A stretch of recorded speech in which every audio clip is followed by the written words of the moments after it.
Milestone has been reached in California's state prison system. As of today, 40,000 inmates are behind bars. That number is going to continue to grow at a rate of more than 100 per week. California now has more inmates behind bars than any other state by far.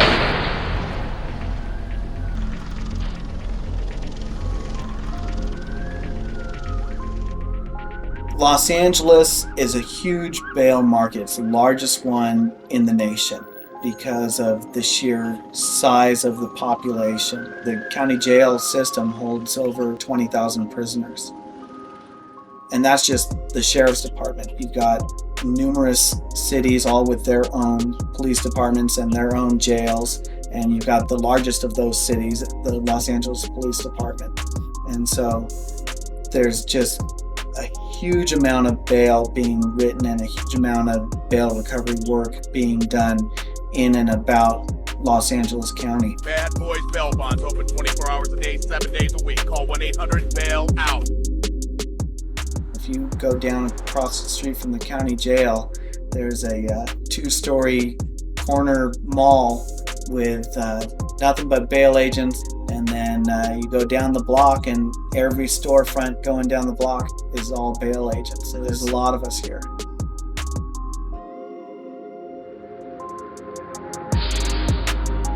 Driving under the influence, no problem. Domestic issues, no problem. No collateral, it's no problem. Our agents are on duty 24 hours a day, 7 days a week.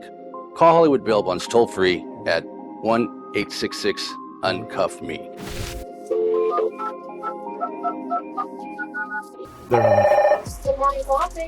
Hi, is Mark available? May I speak to Bob, please? Okay, down another line. Would you hold a moment? Sure. Hi, Bob. Since I've got you, should I give you a bond number? Okay. IW 34939. We received in the mail today a notice of forfeiture. When was it? Forfeited on the 9th.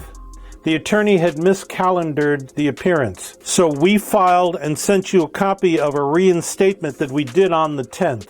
Okay, what's the name of the defendant? Fidel Vargas. Okay, I will put it through. Thank you. Okay. Bye. See, if you read those wrong, you run on you arrest the guy. Then that's another whole ball of wax. Well, my personal experience. Let's see, I received an Associate of Arts degree from Los Angeles City College, majored in political science at Columbia University. In my early years was an intern reporter at the LA Times where I learned some investigative skills. Went to work for a private investigator in the mid-70s who had accounts all through southwestern United States. And the task there was pretty much to catch up with thieves and catch them in the act. That was pretty much the extent of my investigative experience. Started my commercial print shop in 1976, so it's now, 27 years old. And somewhere down the line, my very first client from the print shop was a woman named Vera Robles DeWitt, who at the time owned a R&R printing in Carson, and she went on to found and own Carson Bail Bonds. Well, fortunately with Franz, I had history with Franz. I've known him when he had his typographical business. So there was a friendship there. And he wanted to expand, not just be in the printing business. So I said, well, I felt he would be a good candidate for becoming a bail agent. I carried a common misconception about what bail bonds is all about and told her I really didn't want to be involved with felons and people involved in criminal activity and all things of that nature. Well, Vera was running for political office. I think she ran for Congress at one point. And sitting in her office and watching her conduct bail bonds, now mind you, having owned a print shop for a goodly number of years, I know what it takes to make a dollar here and there. So when I'm in Vera's office and around 11 o'clock in the morning, she made $5,000. Around 2 o'clock in the afternoon, she made another $2,000. And around 7 o'clock that same day, she made another $5,000. And I finally turned to Vera and said, you made $12,000 today and you didn't leave your desk and paid very little attention to your business. I have a newfound interest in this business. So I shared with him the information, introduced him to the surety. I went to bail school at her direction, got a good sense of how the industry works, and it pretty much comes down to being a good judge of character.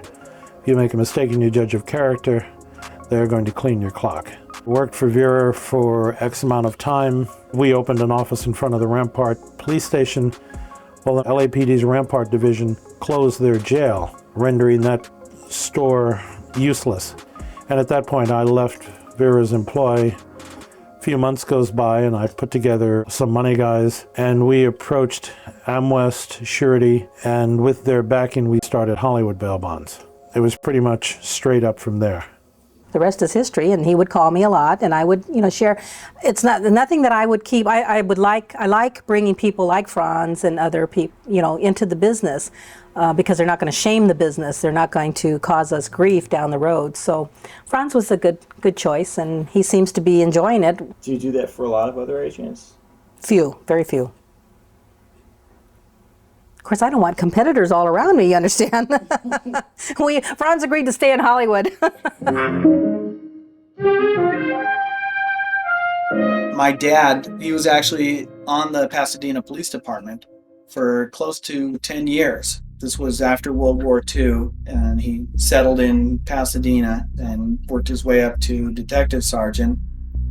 He was a very headstrong man and just got tired of the political side of working in a large organization like that and just quit.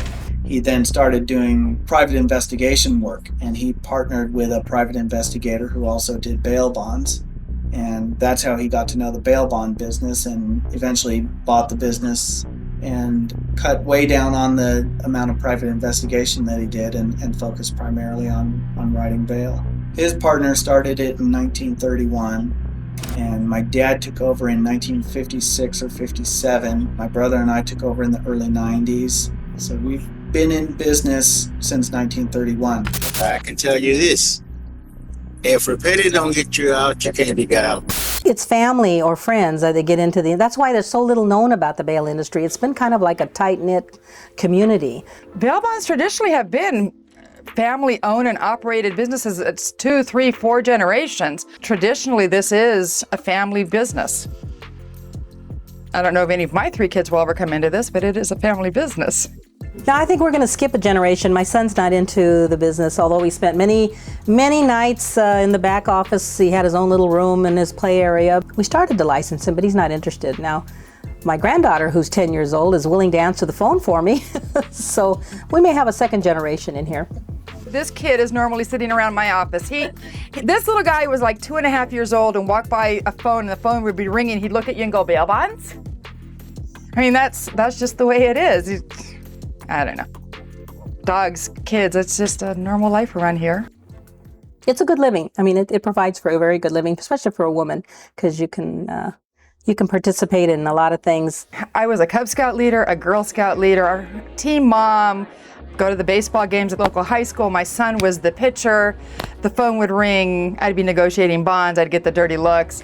If you happened to be on the mound pitching when the phone rang, unfortunately, the opposing player would normally get bonged on the head because he really did not like that phone ringing when he was pitching.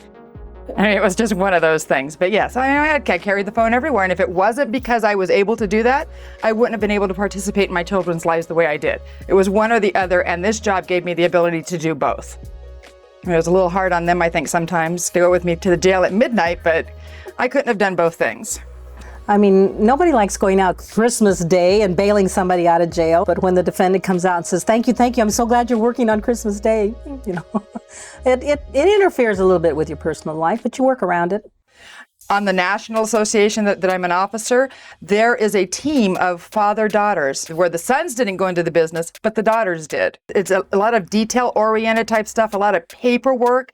We're good with relating to individuals and those kind of things. I think women are just natural at this. I could also say, like I always tell my dad, that the guys are the sucker guys. They fall for the tears, and those are the bonds that run on you. We don't care about the tears. It's just like the nitty-gritty stuff here. That's true. I have a story with my dad. My dad comes into my office one day. He writes a $5,000 bond on an unemployed individual with a VCR. Hello? In fact, there was a Blockbuster video inside the VCR. Luckily, the case was resolved and all those kind of good things. But a few months later, the same female comes back and she wants to talk to Bill, but Bill's not here because he's not here. And she has another bond and it's another $5,000. And she goes, I'll just give you the VCR again. It's like, I don't think so. She goes, I knew it was too good to be true. It's like, yeah, where's my dad when I need him, right? And that's where you have more women. On the one side, you've got the woman's intuition. They also try to take, I think, more advantage of the females, thinking that we're not as strong as the males or whatever. But today, women are very strong.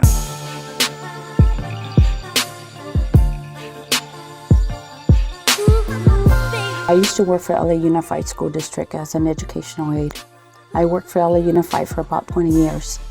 So, I mean, I was there a long time. And I used to work in their office with the psychologist and then taking positions as a secretary when other secretaries were out. When I started working for the Babylon office was the first time I worked with anybody regarding legal matters. How did you come to find the job? Did you have friends or relatives that worked in the industry? Actually, no. To be honest with you, I went to go get my brother out of jail. And the bail agent there asked me if I knew anybody that wanted to work part-time, helping him catch up on some of his files. He had been out of state for a while. So I told him yes, and I applied and he took me in. And I only worked there though a couple of months. When I found myself in need of extra money again, I started looking for a part-time job. And I started looking in the bail bond business, and that's when I found this job because it did interest me. I'm actually a nurse who was contemplating going back to school and getting my law degree. And my dad had just gotten into the surety side of this and said, why don't you do some paralegal work and see if you really want to go back to law school? And it was like fish to water. I never went back to law school. I went from being a part-time paralegal to owning Maggie's bail bonds. I mean, you could look back 20, 30, 40 years ago, there was a handful of bail agents. Nobody really knew about this industry. It was just kind of like under the radar scope. So you just mentor your family member or you get someone else in. As it has evolved, more and more new people are coming into the industry, but you know, there's only so much of a market there, so. I'm Jeff Stanley. I'm the owner of Bad Boys Bail Bonds. This is my brother, Craig Stanley, and he runs production for our company. Bad Boys Bail Bonds. Because your mama wants you home. Actually was born on the Monterey Peninsula and grew up mostly here in San Jose. I lived most of my life here. I used to be in mortgage banking. Decided that wasn't for me, and I decided to get into fugitive recovery. I started my investigative business calling bail agencies, trying to gain a foot into the business, which was very difficult. And finally I got one bondsman to give me a little more information. It actually gave me an opportunity on a case of an individual that failed to appear out of Oakland. I stayed up on that case, and within 3 hours I had the guy put into custody and gave him the surrender form that the jail signed. And he didn't believe me. He thought I was lying to him. Called down to the jail. He says, yeah, no, the guy's here. Your bounty hunter brought him in. Well, he gave me another case immediately, and I stayed up all night, had that person back in custody at 8 o'clock in the morning the next day. The same thing, brought him back, and he was impressed, and he told quite a few other bail agencies. I built it up to where I was working for 28 bail agencies. There was this one individual that became a majority of my work. I went to work for him, running his investigative division. I was with him about 11 and a half years and decided it was time to start my own bail agency. There wasn't any room for any growth. There wasn't anything new or exciting happening, and I had $20,000 in my 401k.